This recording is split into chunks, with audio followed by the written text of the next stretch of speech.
Le livre de Enoch, partie 2. L'union des anges avec les filles des hommes. Or, lorsque les enfants des hommes se furent multipliés, il leur naquit en ces jours des filles belles et jolies. Et les anges, fils des cieux, les virent, et ils les désirèrent.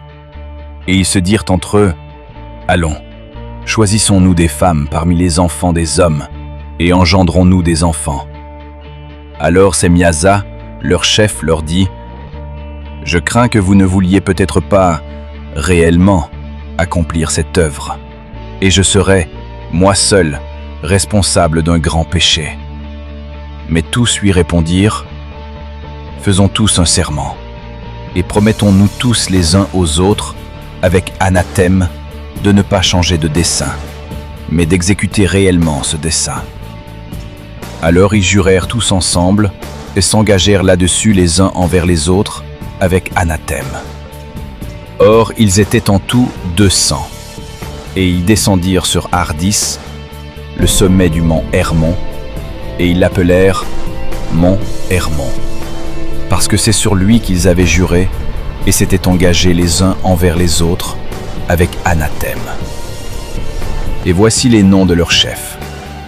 Semyaza, leur prince, Arakib, Aramiel, Kokabiel, Tamiel, Ramiel, Daniel, Ézéchiel, Barakiel, Azaël, Armaros, Batariel, Ananiel, Zakilé, Samsapéel, Satariel, Touriel, Yoméal, Arazéal.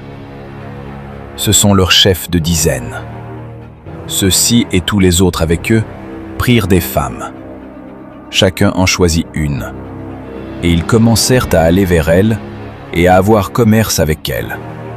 Et ils leur enseignèrent les charmes et les incantations. Et ils leur apprirent l'art de couper les racines et la science des arbres. Or, celles-ci conçurent et mirent au monde de grands géants, dont la hauteur était de 3000 coudées.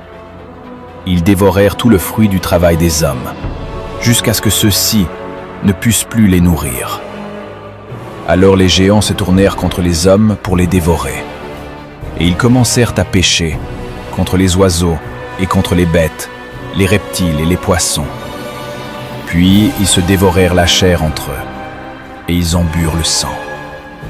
Alors, la terre accusa les violents.